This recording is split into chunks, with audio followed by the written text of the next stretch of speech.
और आयोडीन में से कोई एक कंपाउंड लेसन में कार्बन में आया तो प्रोपाइन को हमने hello everyone, welcome to Horizon Academy. My name is Aarushi Gupta और आज की क्लास में हम स्टार्ट करने वाले हैं हमारा नया चैप्टर हाइड्रोकार्बन। तो देखते हैं क्या होता है हाइड्रोकार्बन। हाइड्रो का मतलब होता है हाइड्रोजन एंड कार्बन। तो हाइड्रोकार्बन आर वो those compounds which are made up of carbon and hydrogen.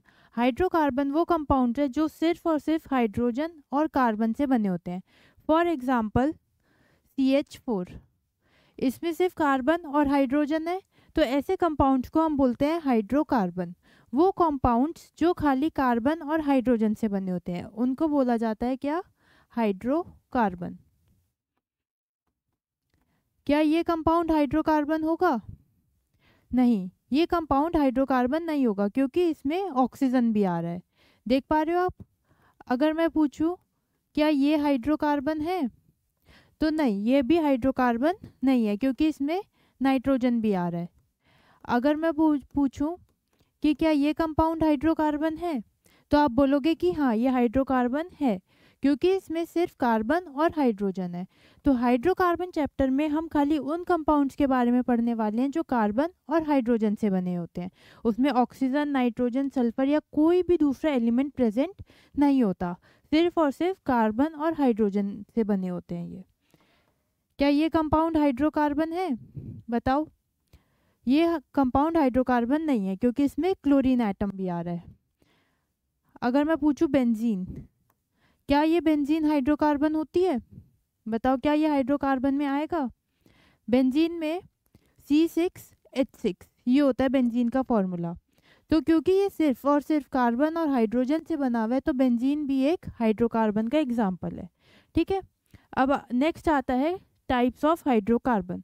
हमारे हाइड्रोकार्बन दो तरह के होते हैं, saturated hydrocarbon and unsaturated hydrocarbon. Saturated hydrocarbon कौन से होते हैं? जिसमें कार्बन कार्बन सिंगल बॉन्ड होता है। और अनसैचुरेटेड में आते हैं कार्बन कार्बन मल्टीपल बॉन्ड। वो हाइड्रोकार्बन जिसमें कार्बन कार्बन मल्टीपल बॉन्ड हो। मल्टीपल बॉन्ड मतलब या तो कार्बन कार्बन डबल बॉन्ड हो या फिर कार्बन कार्बन ट्रिपल बॉन्ड हो, तो उनको हम बोलते हैं अनसैचुरेटेड हाइड्रोकार्बन। और जिसमें कार्बन का सिंगल बॉन्ड आता है उसको हम बोलते हैं सैचुरेटेड हाइड्रोकार्बन। इसका एग्जाम्पल है एल्केन्स, ये आप पहले भी पढ़कर आए होंगे। कार्बन कार्बन सिंगल बॉन्ड को हम बोलते हैं एल्केन्स, डबल बॉन्ड के लिए हम वर्ड यूज करते हैं alkene, and triple bond is alkyne. तो वो कंपाउंड्स जिसमें कार्बन और कार्बन का सिंगल बॉन्ड हो, जैसे कि सपोज ये वाला कोई कंपाउंड है, इसमें कार्बन का सिर्फ सिंगल बॉन्ड्स हैं, तो इसको हम बोलेंगे सैचुरेटेड हाइड्रोकार्बन। अगर मैं बोलूं इस कंपाउंड की बात करूं तो इसमें आपको कार्बन कार्बन का डबल बॉन्ड दिखाई देगा, तो ये एग्जाम्पल है एल्कीन का। और अगर मैंने यहाँ पे लगा दिया इस तरह से कार्बन कार्बन ट्रिपल बॉन्ड, तो इसको हम बोलेंगे क्या? एल्काइन। अगर अब कंफ्यूजन बच्चों को यहाँ पर आती है कि इस तरह से कोई कंपाउंड दे दिया, अब ये पूछा है कि ये एल्कीन है, एल्केन है या एल्काइन है, तो इसमें आपको यहाँ पे कार्बन कार्बन ट्रिपल बॉन्ड दिखाई दे रहा होगा और यहाँ पे सिंगल बॉन्ड और यहाँ पे भी सिंगल बॉन्ड। तो अब ये एल्काइन हुआ या फिर एल्केन हुआ? तो हम बोलेंगे कि ये एल्काइन है। अगर किसी भी कंपाउंड में एक भी ट्रिपल बॉन्ड आ जाता है तो वो एल्काइन कहलाएगा, और किसी भी कंपाउंड में अगर एक भी डबल बॉन्ड आ जाता है तो उसको हम एल्कीन कहते हैं। ये नहीं कहोगे कि आधा एल्काइन है और आधा एल्केन है, ऐसा नहीं। एक भी ट्रिपल बॉन्ड आ गया तो वो एल्काइन बन जाएगा, और अगर सारे ही सिंगल बॉन्ड है, एक भी डबल बॉन्ड या ट्रिपल बॉन्ड नहीं है, तभी वो एल्केन कहलाया जाता है। ठीक है, और एल्केन्स का पुराना नाम है पैराफिन्स। एल्केन्स को पहले हम बोलते थे पैराफिन्स। ठीक है, ये अर्लियर इसका पुराना नाम है। ठीक है, अब आगे बढ़ते हैं। तो इस चैप्टर में हम पढ़ने वाले हैं एल्केन्स, एल्कीन्स और एल्काइंस के बारे में, क्योंकि ये तीनों हमारे होते हैं हाइड्रोकार्बन।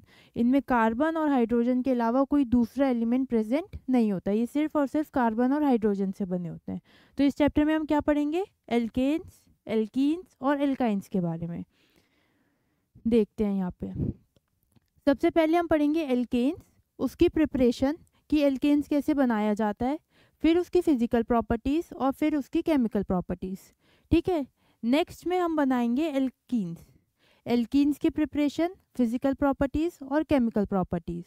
और थर्ड हम बनाएंगे एल्काइंस, एल्काइंस की प्रिपरेशन, फिजिकल प्रॉपर्टीज़ और केमिकल प्रॉपर्टीज़। तो हम ये तीन चीज़ें प्रिपरेशन, फिजिकल प्रॉपर्टी और केमिकल प्रॉपर्टीज़ पढ़ने वाले हैं एल्केन्स के लिए, एल्कीन्स के लिए और एल्काइंस के लिए। तो आज की इस क्लास में हम पढ़ेंगे प्रिपरेशन ऑफ एल्केन्स, कि एल्केन्स को हम कैसे प्रिपेयर कर सकते हैं। ठीक है, तो स्टार्ट करते हैं आज की क्लास। सही आ रही है आवाज़? आवाज़ सही आ रही है?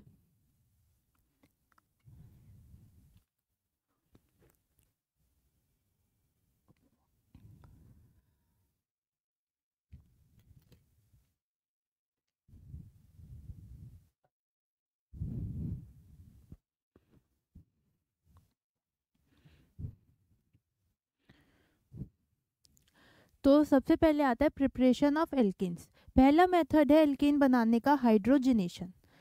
पहला मेथड है हाइड्रोजिनेशन। हाइड्रोजिनेशन का मतलब होता है एडिशन ऑफ हाइड्रोजन, H2। ये हाइड्रोजन वर्ड आ रहा है ना, हाइड्रोजन मतलब H2 एंड इसका मतलब है एडिशन। तो इस पर्टिकुलर रिएक्शन में हम क्या करेंगे, हाइड्रोजन ऐड करेंगे।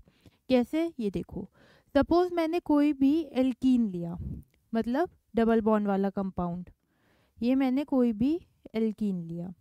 इस एल्कीन में जब मैंने हाइड्रोजन गैस डाली, H2 गैस, फिर मुझे चाहिए होता है कोई भी कैटलिस्ट, निकल, पैलेडियम या फिर प्लैटिनम, इन तीनों में से कोई भी एक कैटलिस्ट। कैटलिस्ट क्या होता है, कैटलिस्ट वो सब्सटेंस होता है जो स्पीड ऑफ रिएक्शन इंक्रीज कर देता है, स्पीड ऑफ रिएक्शन इंक्रीज। अगर कोई रिएक्शन सपोज 3 घंटे में हो रही है और उसमें मैंने कैटलिस्ट डाल दिया, तो अब वो रिएक्शन जो है 10 मिनट में हो जाएगी या 15 मिनट में हो जाएगी। या फिर कोई रिएक्शन है जो बहुत स्लो है, 2-3 दिन में जाके ख़त्म होगी, अब हम 2-3 दिन तो वेट कर नहीं सकते, तो हम क्या करते हैं, उसमें कैटलिस्ट डाल देते हैं, तो वो 2-3 दिन की जगह 2-3 घंटे में फिनिश हो जाती है हमारी रिएक्शन। तो कैटलिस्ट का काम होता है रिएक्शन की स्पीड बढ़ा देना। ठीक है, तो इस पर्टिकुलर रिएक्शन में हमें ये 3 मेटल्स हैं, इन तीनों मेटल्स में से कोई एक कैटलिस्ट चाहिए, या तो निकल, या तो पैलेडियम, या फिर प्लैटिनम। ठीक है, मैंने कोई भी एल्कीन लिया, उसमें मैंने हाइड्रोजन गैस डाली और कैटलिस्ट, तो क्या प्रोडक्ट मिलेगा, देखो, CH3 single bond CH3। Alkene है ये, क्योंकि इसमें कार्बन कार्बन ट्रिपल बॉन्ड है, वो sorry carbon carbon single bond है, तो ये एल्केन हुआ। ठीक है, तो हमें क्या, एल्कीन से एल्केन मिल गया जब मैंने उसमें हाइड्रोजन गैस डाली और ये कैटलिस्ट डाला। हुआ क्या, ये H2 जो है इस पे आके ऐड हो गया, डबल बॉन्ड का सिंगल बॉन्ड हो गया, एक H इस कार्बन से जुड़ गया और एक H इस कार्बन से जुड़ गया। देखो ऐसे समझो इसे, मेरे पास CH2 डबल बॉन्ड CH2, ये मेरा रिएक्टेंट था, इसको रिएक्टेंट ही बोलते हैं। इसके अंदर ये H2 रिएजेंट डाला मैंने, जब मैंने इसके अंदर H2 रिएजेंट डाला तो H2 क्या हुआ, इस पे ऐड हो गया, एक हाइड्रोजन इस कार्बन से अटैच हो गया, एक हाइड्रोजन इस कार्बन से अटैच हो गया और डबल बॉन्ड का सिंगल बॉन्ड हो गया। तो ये क्या बन गया, CH3, लिख सकते हैं इसको हम CH3 और CH3। तो ये एल्केन बन गया। ये था हमारा इथीन, इथीन कन्वर्ट हो गया किस में, इथेन में। तो ये था पहला मेथड प्रिपरेशन का एल्केन्स का, जिसको हम बोलते हैं हाइड्रोजिनेशन, मतलब एडिशन ऑफ हाइड्रोजन। हाइड्रोजन आया और इस मॉलिक्यूल पे ऐड हो गया, डबल बॉन्ड का सिंगल बॉन्ड हो गया और हाइड्रोजन जो है एक एक कार्बन पे जाके अटैच हो गया। एक एग्जांपल और देखते हैं इसका,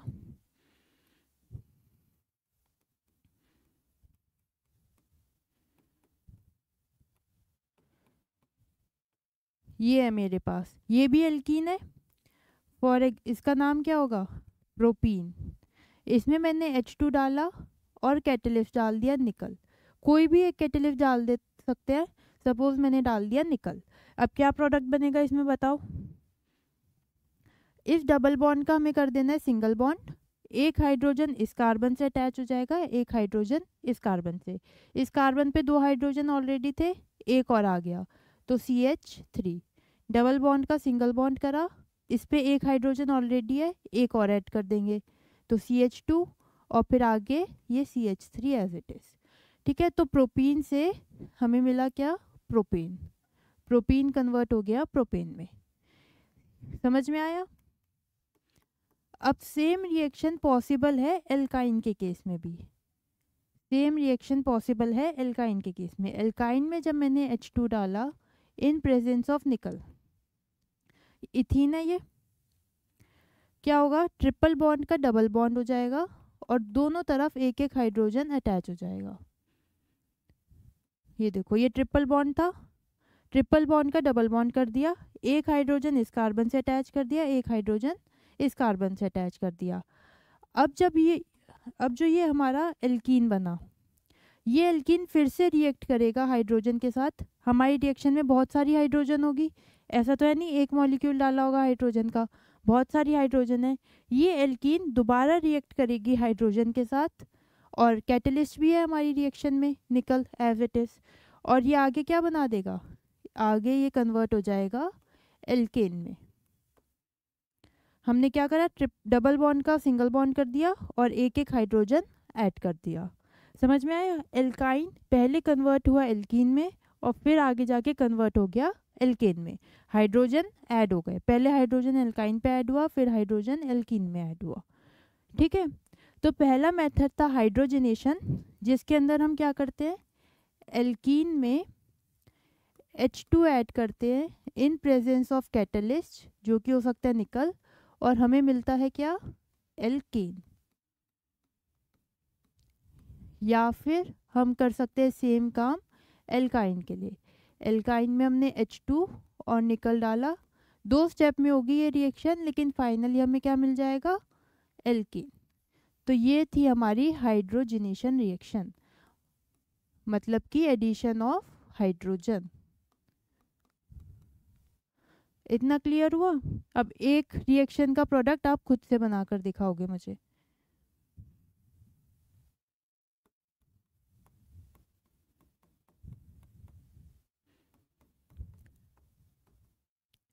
ये कोई रिएक्शन दी है और आपको बोला है कि find the product of the following reaction, या फिर बोला है कि क्या प्रोडक्ट बनेगा इस रिएक्शन में, बताना है आपको। तो अब बताओ कि क्या बनेगा इसमें।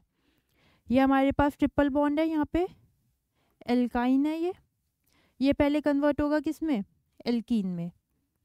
ट्रिपल बॉन्ड का हम कर देंगे डबल बॉन्ड और दोनों साइड एक एक हाइड्रोजन अटैच कर देंगे, एक हाइड्रोजन इधर, एक हाइड्रोजन इधर। तो क्या बनेगा, ये CH3 CH double bond CH2। फिर हमने इसमें फिर से H2 डाला, निकल डाला। अब ये एल्कीन से कन्वर्ट हो जाएगा किस में, एल्केन में, और हमें क्या मिलेगा, ये। ठीक है, डबल बॉन्ड का सिंगल बॉन्ड हो गया और दोनों कार्बन्स पे एक एक हाइड्रोजन हमने अटैच कर दिया।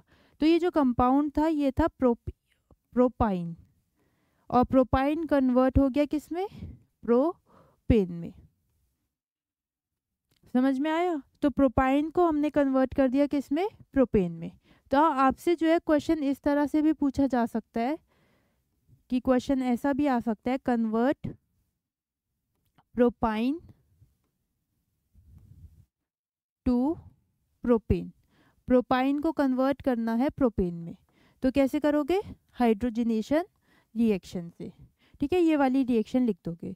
तो इसलिए आपको ये याद रखना इंपॉर्टेंट है कि हाइड्रोजनेशन क्या करती है, एल्कीन को एल्केन में बना देती है या फिर एल्काइन को एल्केन में कन्वर्ट कर देती है। ठीक है, तो आपको वो कोई भी एल्काइन दे दे या कोई भी एल्कीन दे दे, आप उसे एल्केन में कन्वर्ट कर सकते हो। कैसे, बाय हाइड्रोजनेशन रिएक्शन। ठीक है, अब नेक्स्ट रिएक्शन पे चलते हैं, इसे नोट कर लो पहले। नेक्स्ट रिएक्शन है फ्रॉम एल्काइल हैलाइड। इसमें हम एल्काइल हैलाइड से एल्केन प्रिपेयर कर सकते हैं। हम प्रिपरेशन ऑफ एल्केन्स पढ़ रहे हैं। पिछली रिएक्शन में हमने देखा कि हम एल्कीन से या फिर एल्काइन से कैसे जो है एल्केन बना सकते हैं। अब इस रिएक्शन में हम एल्काइल हैलाइड से एल्केन बनाएंगे। होता क्या है ये एल्काइल हैलाइड? हैलाइड का मतलब है हेलोजेंस। और क्या होते हैं बच्चों हेलोजेंस? हेलोजेंस ग्रुप 17 वाले एलिमेंट्स को बोलते हैं। पता है पीरियोडिक टेबल में जो ग्रुप 17 वाले एलिमेंट्स होते हैं उनको हम बोलते हैं हेलोजेंस। और कौन से एलिमेंट्स आते हैं ग्रुप 17 में? फ्लोरीन, क्लोरीन, ब्रोमीन और आयोडीन। ठीक है। और एल्काइल का मतलब है कोई भी हमारी कार्बन और हाइड्रोजन की चेन, कोई भी एल्केन ग्रुप कह लो या कार्बन और हाइड्रोजन की चेन। फॉर एग्जाम्पल CH3Cl, ये हेलोजन है और यहाँ पे ये एल्काइल ग्रुप है। या फिर CH3CH2Cl, हेलोजन और एल्काइल ग्रुप। CH3CH2 और I, ये हेलोजन हो गया और ये एल्काइल ग्रुप हो गया। तो ऐसे कंपाउंड्स को हम बोलते हैं एल्काइल हैलाइड। इनको हम शॉर्ट में RX भी लिख सकते हैं। R का मतलब होता है एल्काइल ग्रुप, जो कुछ भी हो सकते हैं, जैसे CH3CH2 या प्रोपेन या फिर ब्यूटेन 4 कार्बन का, या फिर ये इस तरह भी हो सकता है ब्रांचिंग वाला कोई कंपाउंड ऐसे। और यहाँ पे मैंने कोई भी हेलोजन लगा दिया, सपोज ब्रोमीन। तो ये सारे जो है एल्काइल हैलाइड है। एल्काइल मतलब कोई भी कार्बन और हाइड्रोजन की चेन, और R हमारा जनरल रिप्रेजेंटेशन होता है हेलोजेंस के लिए। हेलोजेंस को हम जनरली X से रिप्रेजेंट करते हैं, which is fluorine, chlorine, bromine और आयोडीन। तो X की जगह इन चारों में से कुछ भी हो सकता है और R की जगह कोई भी एल्काइल चेन हो सकती है। एग्जाम्पल के तौर पे ये चारों, इन चारों के अलावा भी कोई और चेन हो सकती है, 5 कार्बन, 6 कार्बन, 7 कार्बन की। ठीक है। तो इस पर्टिकुलर रिएक्शन में हम क्या करने वाले हैं, इससे एल्केन बनाने वाले हैं। ठीक है, कैसे वो देखते हैं।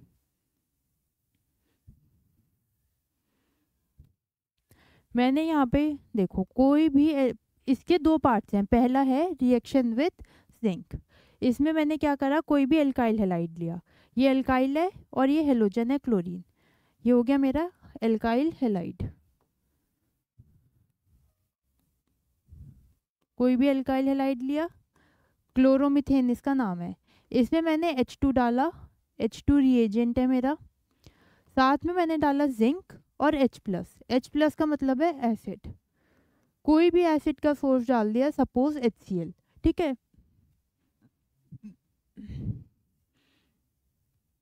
मैंने एल्काइल हैलाइड लिया, उसमें रिएजेंट डाला H2, जिंक डाला और एसिड डाला। तो ये जो एल्काइल हैलाइड है CH3Cl, ये कन्वर्ट हो जाएगा किसमें, CH4 में। CH3Cl कन्वर्ट हो गया किसमें, CH4 में, और यहाँ पे बाहर निकल गया HCl। तो अगर आप ध्यान से देखो तो ये और कुछ नहीं, सब्स्टिट्यूशन रिएक्शन है।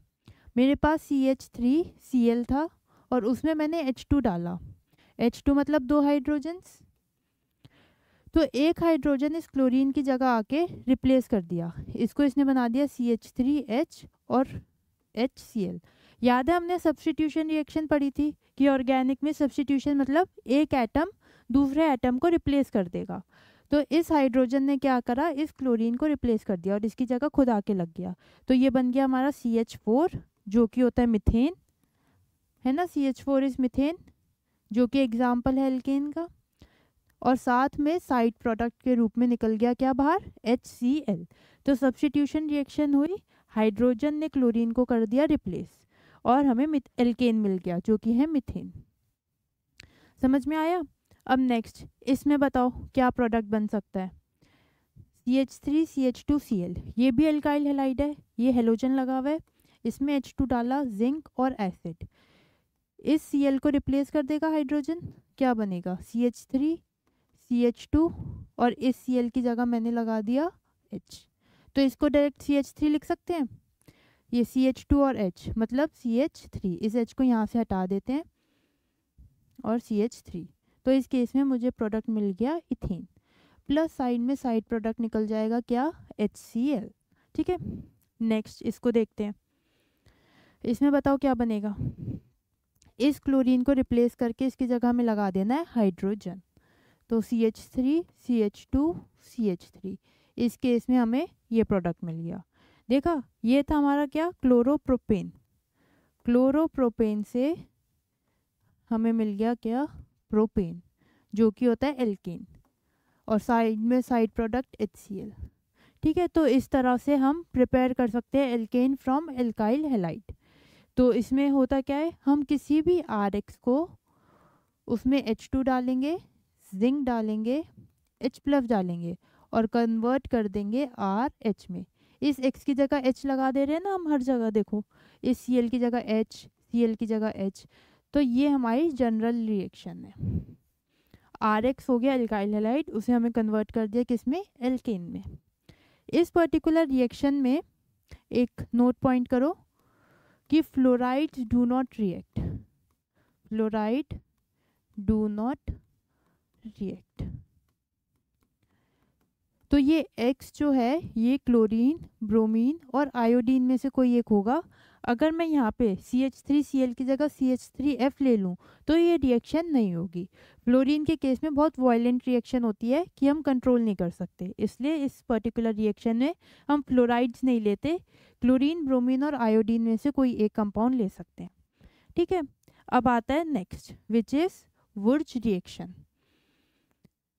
ये तो पहला मेथड था जिसमें हमने जिंक डाला। अब सेकंड है वुर्ज रिएक्शन। वुर्ज एक साइंटिस्ट का नाम था, उसके नाम पे पड़ा है ये वुर्ज रिएक्शन। इसमें भी हम क्या करेंगे, एल्काइल हैलाइड लेंगे, एल्काइल हैलाइड में हम डालते हैं Na which is sodium metal. Sodium metal डाला, फिर हम उसमें लेते हैं ड्राई ईथर। ये सॉल्वेंट की तरह काम करता है ड्राई ईथर, और इससे हमें मिल जाएगा क्या, एल्कीन। इससे भी हमें मिल जाएगा एल्कीन।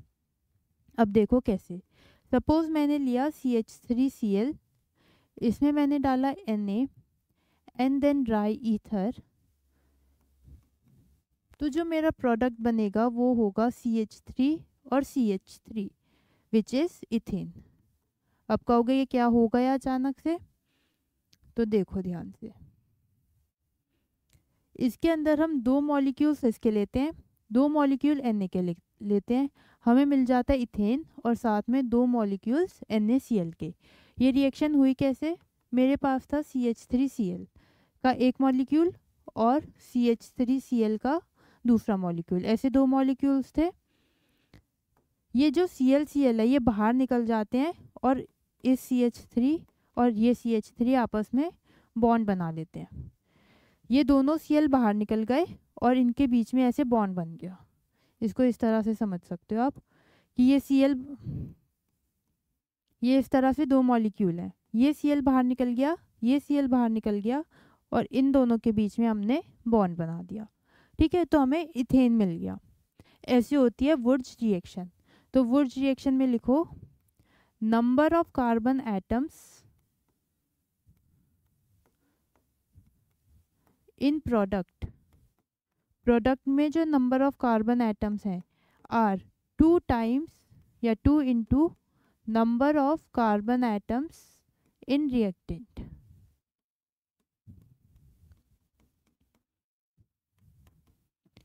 रिएक्टेंट में कितने कार्बन एटम थे, एक CH3, और प्रोडक्ट में कितने कार्बन एटम्स हैं, 2। तो प्रोडक्ट में नंबर ऑफ कार्बन एटम्स दुगने हो जाते हैं जितने रिएक्टेंट में होते हैं उसके 2 टाइम्स हो जाते हैं। और इसे ऐसे समझ सकते हो कि हमारे पास जैसे CH3Cl है, या फिर जनरल मान लो इसे RX लिख दूं जनरल। जब मैंने RX में Na डाला और ड्राई ईथर डाला तो इस क्लोरीन के साथ जो भी जुड़ा हुआ है उसने खुद को डबल कर लिया है ना, CH3 2 बार हो गया, तो इस RX में ये R खुद को डबल कर लेगा, R और R इस तरह से, इस R ने खुद को डबल कर लिया और इस तरह से हमें प्रोडक्ट मिल गया, साथ में NaX निकल जाता है। समझ में आया। तो यहाँ Cl के साथ जो भी ग्रुप अटैच होगा उसको हम कर देंगे डबल। थोड़े से क्वेश्चंस और करते हैं इसके, फिर आपको और समझ में आएगा।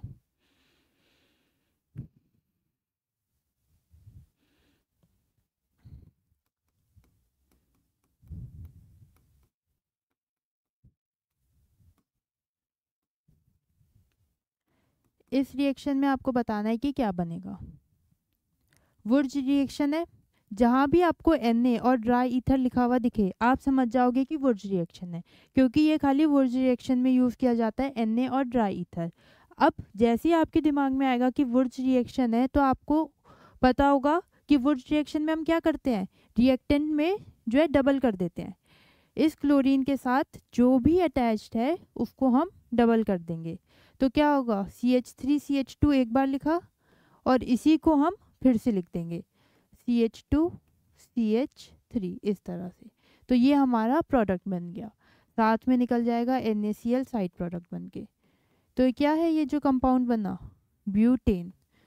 तो हमने क्लोरोइथेन से क्या बना लिया, क्लोरोइथेन को हमने कन्वर्ट कर दिया ब्यूटेन में। तो हमेशा याद रखना है वुर्ज रिएक्शन में रिएजेंट यूज होता है Na और ड्राई ईथर, और जो प्रोडक्ट होता है उसमें number of carbon atoms double हो जाते हैं, जैसे इस केस में हुए। एक रिएक्शन और करके दिखाओ मुझे।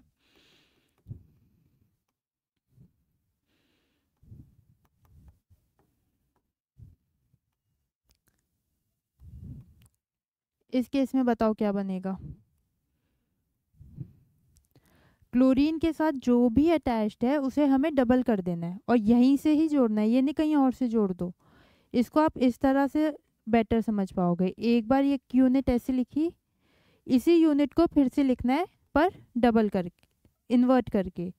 इसी यूनिट को फिर से लिखना है लेकिन इन्वर्ट करके, पहले Cl फिर CH2 फिर CH2 और फिर CH3, क्योंकि हम यहाँ पे इसके 2 मोल्स लेते हैं ना। तो ये यूनिट लिखी, क्लोरीन लगाया, इसी को फिर से लिख दिया लेकिन ऑपोजिट करके, Cl उल्टा करके लिख दिया।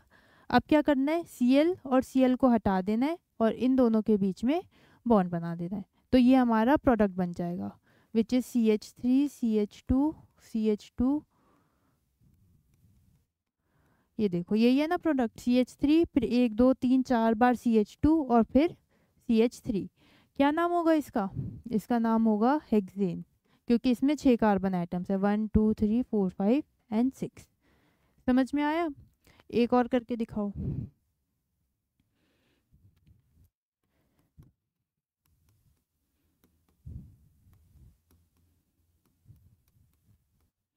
इसके अंदर मैंने डाल दिया Na और ड्राई ईथर। अब आपको बताना है कि क्या प्रोडक्ट बनेगा, पहले खुद से बनाओ। ये जो क्लोरीन के साथ जो भी R ग्रुप अटैच्ड है ये खुद को डबल कर लेगा, है ना। पहले क्या करेंगे, इसको हमने एज इट इज लिखा, फिर एक बार फिर से लिखेंगे लेकिन इन्वर्ट करके, ठीक है। इसको मैंने ऐसे उल्टा करके लिख दिया मिरर इमेज बना के। अब क्या करना है, क्लोरीन क्लोरीन हटा देना है और इन दोनों के बीच में बॉन्ड बना देना है। तो इस तरह से हमारा प्रोडक्ट बन जाएगा। क्या बना ये, CH3 फिर CH, CH3 फिर CH, इस CH के नीचे एक CH3 है, इसके यहाँ पर एक CH जुड़ा हुआ है, इस CH के नीचे CH3 और इधर CH3। तो ये हो गया हमारा प्रोडक्ट। और फिर साथ में साइड प्रोडक्ट भी बना दोगे जो कि होगा NaCl, ठीक है। तो इस तरह से हम करते हैं हमारी वुर्ज रिएक्शन। मेन है वुर्ज रिएक्शन में कि number of carbon atoms double हो जाते हैं। तो क्वेश्चन अगर इस तरह से आए, अब एक क्वेश्चन करो। क्वेश्चन है कन्वर्ट ए पार्ट है chloroethane to ethane and B part is chloroethane to butane।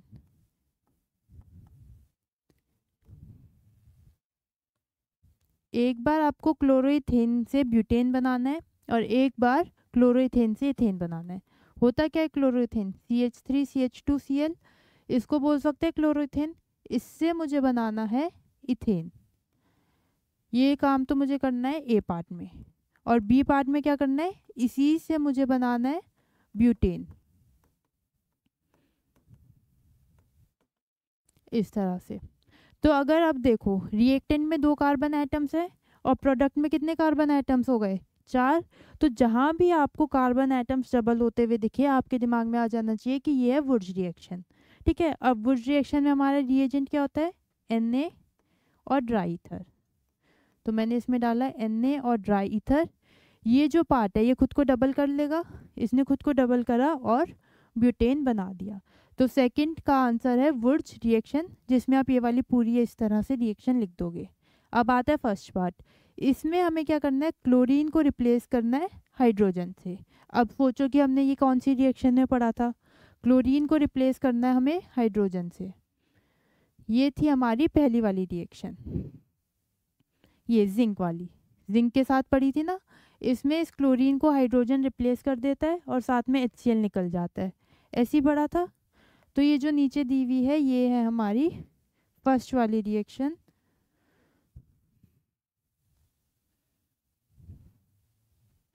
इसमें हमने क्या करेंगे, H2 डालेंगे, जिंक और कोई भी एसिड, H+ लिखो या HCl लिखो एक ही बात है। तो ये क्लोरीन को कन्वर्ट कर देगा किस में, H में, रिप्लेस कर देगा क्लोरीन को हाइड्रोजन से और हमें मिल जाएगा इथेन। तो समझ में आया इन रिएक्शंस का काम क्या है। अगर मैं आपको बोलूँ कि मुझे आपको क्लोरोइथेन दे दूं और बोलूँ कि मुझे दोनों बना कर दो, तो एक बार आप जिंक के साथ रिएक्शन करवाओगे और एक बार आप सोडियम के साथ रिएक्शन करवाओगे, और अलग अलग मेटल यूज़ करने से अलग अलग रिएक्शन हो रही है, एक बार इथेन बन रहा है, एक बार ब्यूटेन बन रहा है। इतना क्लियर हुआ। तो अभी तक हमने 2 मेथड्स पढ़े एल्केन बनाने के, हाइड्रोजनेशन और सेकंड था फ्रॉम एल्काइल हैलाइड। अब नेक्स्ट थर्ड मेथड पे चलते हैं, which is from carboxylic acid. इसके भी 2 पार्ट है, एक है decarboxylation and second is Kolbe electrolysis method. तो सबसे पहले हम पढ़ेंगे डीकार्बोक्सिलेशन। डी का मतलब होता है रिमूवल या फिर रिमूव, और कार्बोक्सी मतलब CO2। तो इस पर्टिकुलर रिएक्शन में जो है हम CO2 रिमूव करने वाले हैं। ठीक है, डीकार्बोक्सिलेशन मतलब रिमूवल ऑफ CO2, यहाँ पे हम लिख देते हैं डीकार्बोक्सिलेशन मतलब रिमूवल ऑफ CO2। डी का मतलब होता है रिमूव और कार्बोक्सी का मतलब CO2। अब इसमें हम क्या कर रहे हैं, फ्रॉम कार्बोक्सिलिक एसिड, हमारा रिएक्टेंट जो होगा वो होगा कार्बोक्सिलिक एसिड। अब क्या होता है कार्बोक्सिलिक एसिड, कार्बोक्सिलिक एसिड होता है COOH ग्रुप, RCOOH। अब R क्या है यहाँ पे, R है हमारा कोई भी एल्काइल ग्रुप, जैसे कि CH3COOH या फिर CH3 CH2COH या फिर 3 कार्बन का या फिर 4 कार्बन का, इसको हम बोलते हैं R ग्रुप, जो कि कोई भी एल्काइल ग्रुप हो सकता है। उसके साथ अगर हम लगा दें COOH फंक्शनल ग्रुप, ये हमारा फंक्शनल ग्रुप है जो हमने लास्ट चैप्टर में पढ़ा था, ऑर्गेनिक वाले चैप्टर में, कि ये फंक्शनल ग्रुप है और इसको हम बोलते हैं कार्बोक्सिलिक एसिड। ठीक है, अब देखो इसमें हम क्या करेंगे, sodium salt of carboxylic acid लेते हैं, sodium salt of carboxylic acid. अब क्या मतलब हुआ इसका, sodium salt of carboxylic acid का, ये मेरे पास कोई भी कार्बोक्सिलिक एसिड है CH3COOH सपोज। ठीक है, अब हमें इसका नाम है कार्बोक्सिलिक एसिड, एसिड मतलब H+ देगा, यही होता है एसिड का मतलब, एसिड मतलब H+ देगा। तो इस कार्बोक्सिलिक एसिड में जो ये वाला हाइड्रोजन होता है ये एसिडिक होता है, ये वाला हाइड्रोजन एसिडिक होता है। और जब भी हम किसी कार्बोक्सिलिक एसिड को ट्रीट करते हैं बेस के साथ, CH3COOH, इसमें मैंने डाला कोई भी बेस, ये एसिड है और ये बेस है।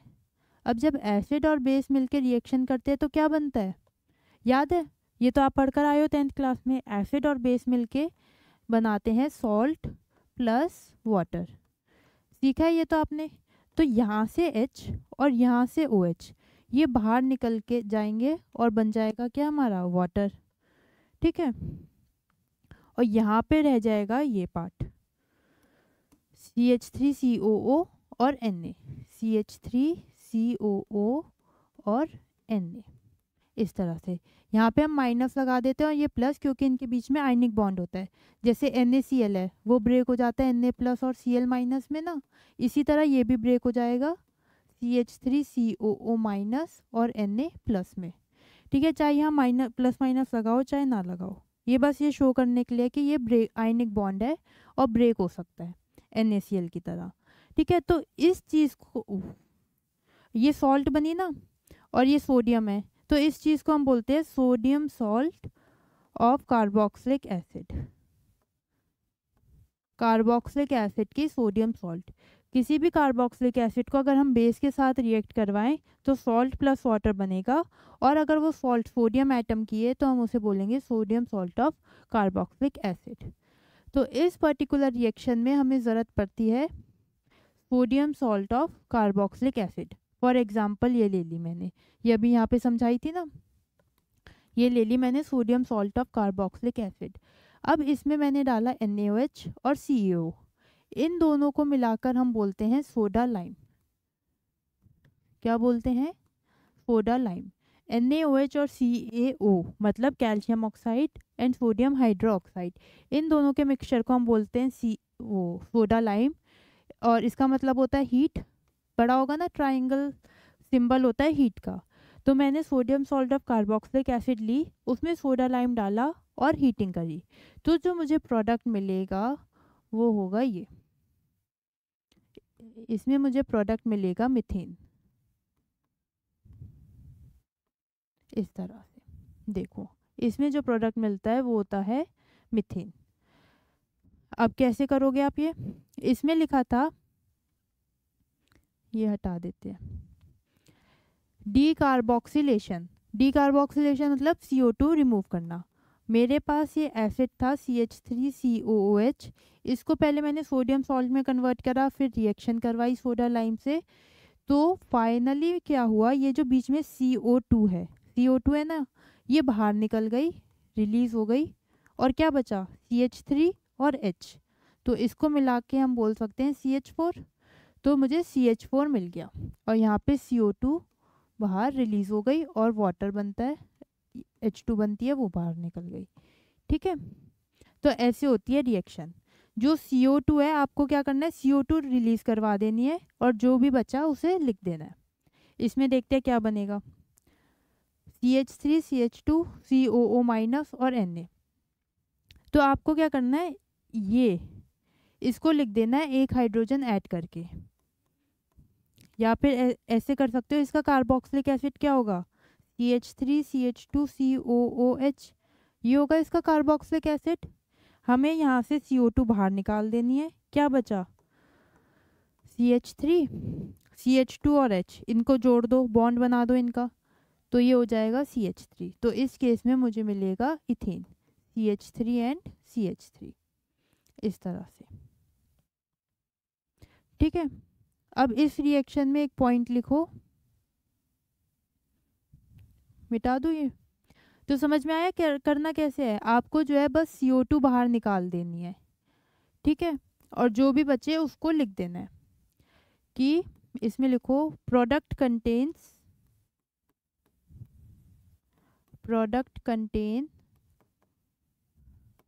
1 carbon less than reactant. Product के पास एक कार्बन कम होता है रिएक्टेंट के कंपैरिजन में। ये हमारा रिएक्टेंट था, इस पे कितने कार्बन है, 1 और 2, और प्रोडक्ट के पास कितने कार्बन है, 1 ही, तो 1 कार्बन कम हो गया। इस केस में देखें तो 1 2 और 3 कार्बन थे रिएक्टेंट के पास, और प्रोडक्ट के पास 2 ही कार्बन एटम्स बचे हैं। तो इस पर्टिकुलर रिएक्शन में कार्बन एटम 1 कम हो जाता है। और क्यों कम हो जाता है? क्योंकि वो CO2 बन के बाहर निकल जाता है, तो 1 कार्बन एटम CO2 के साथ चला जाता है बाहर। ठीक है, इस एरो का मतलब है गैस की फॉर्म में वो रिलीज हो जाती है, CO2 बाहर निकल जाती है। ठीक है, तो इस पर्टिकुलर रिएक्शन को बोलते हैं डीकार्बोक्सिलेशन। इसको कभी कभी सोडा लाइम टेस्ट या सोडा लाइम रिएक्शन भी बोल देते हैं, क्योंकि इसमें जो हमारा रिएजेंट यूज हो रहा है वो हो रहा है सोडा लाइम। ठीक है, ये था फर्स्ट मेथड कार्बोक्सिलिक एसिड से बनाने का। कार्बोक्सिलिक एसिड से बनाने का पहला मेथड है डीकार्बोक्सिलेशन। और अब चलते हैं सेकेंड मेथड पे, which is Kolbe electrolytic method. तो अब देखते हैं कि क्या होता है ये कोल्बे इलेक्ट्रोलाइटिक मेथड। इस पर्टिकुलर रिएक्शन में भी हमने क्या करा, सबसे पहले हमने ली sodium salt of carboxylic acid. जो अभी हमने पीछे देख लिया क्या होता है sodium salt of carboxylic acid. किसी भी कार्बोक्सिलिक एसिड को अगर हम बेस के साथ ट्रीट करवाते हैं तो सॉल्ट बन जाती है। उस पर्टिकुलर सॉल्ट को हम बोलते हैं sodium salt of carboxylic acid. उसमें मैंने डाला वाटर और इलेक्ट्रोलाइसिस। इलेक्ट्रोलाइसिस का मतलब होता है इलेक्ट्रिसिटी पास करवाना, पासिंग इलेक्ट्रिसिटी।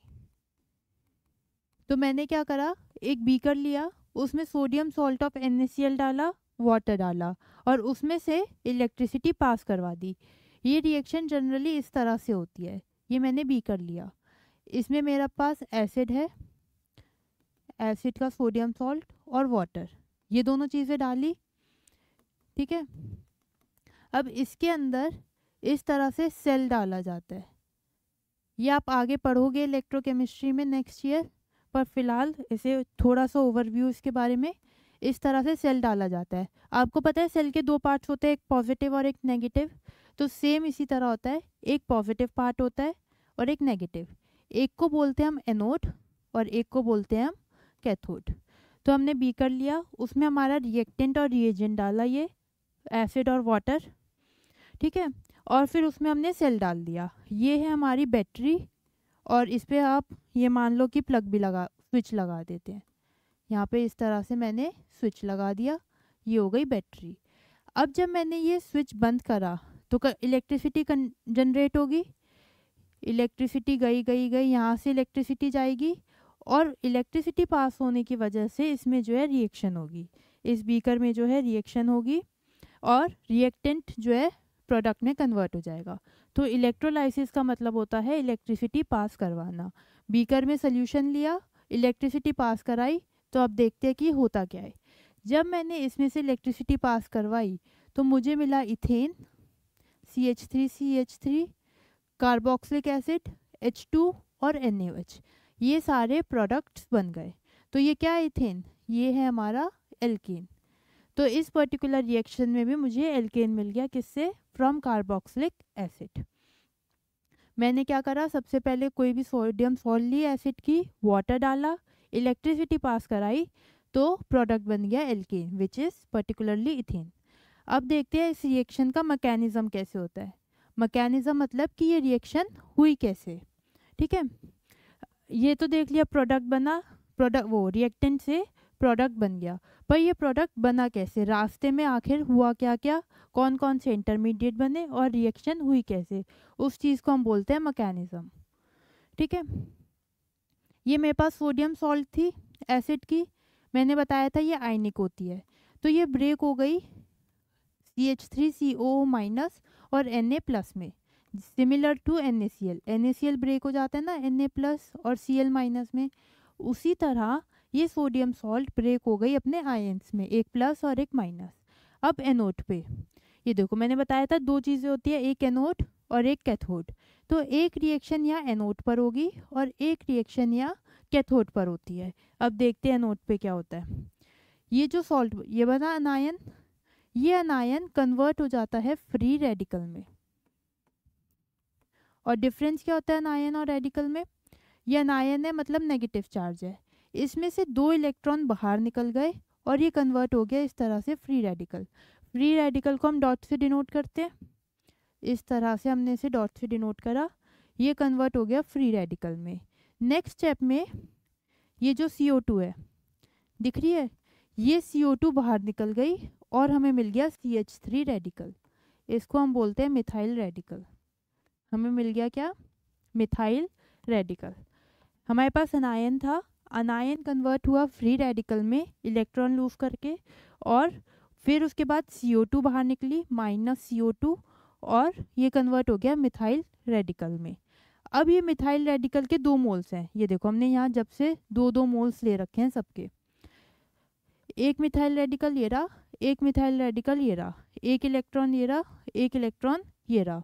ये दोनों इलेक्ट्रॉन मिलके बॉन्ड बना लेते हैं और हमें मिल जाएगा CH3 single bond CH3 which is ethane. और यही हमारा प्रोडक्ट भी है जो हमें चाहिए। तो क्या हुआ, 2 मिथाइल रेडिकल्स आए और उन्होंने मिलके बॉन्ड बना लिया और हमें हमारा प्रोडक्ट मिल गया इथेन। ये काम तो हुआ एनोड पर। कैथोड पे क्या होगा? कैथोड में वाटर था हमारा, हमने रिएक्टेंट में वाटर भी डाला था ना, ये देखो वाटर भी डाला था। तो कैथोड पे वाटर एक इलेक्ट्रॉन गेन करके OH माइनस और H plus radical, H radical में बन जाएगा। ये फ्री रेडिकल है। इसे ऐसे समझो, वाटर ब्रेक होता है, वाटर है, ये ब्रेक होता है H प्लस और OH माइनस में, ठीक है। इसी तरह ये ब्रेक हो गया, फिर इस H प्लस ने क्या करा, एक इलेक्ट्रॉन गेन कर लिया और कन्वर्ट हो गया H रेडिकल में। तो ये H रेडिकल में कन्वर्ट हुआ। नेक्स्ट स्टेप में इस दो H रेडिकल आए और इन्होंने आपस में बॉन्ड बना लिया और H2 गैस रिलीज हो गई। एक H रेडिकल, दूसरा H रेडिकल, दोनों ने बॉन्ड बना लिया और ये बन गया H2। तो इस तरह से इस रिएक्शन का मैकेनिज्म है कि ये रिएक्शन हुई कैसे, हमारा sodium salt of carboxylic acid से एल्केन कैसे बना। तो यहाँ पे ख़त्म होता है हमारा preparation of alkanes. Thank you very much for watching.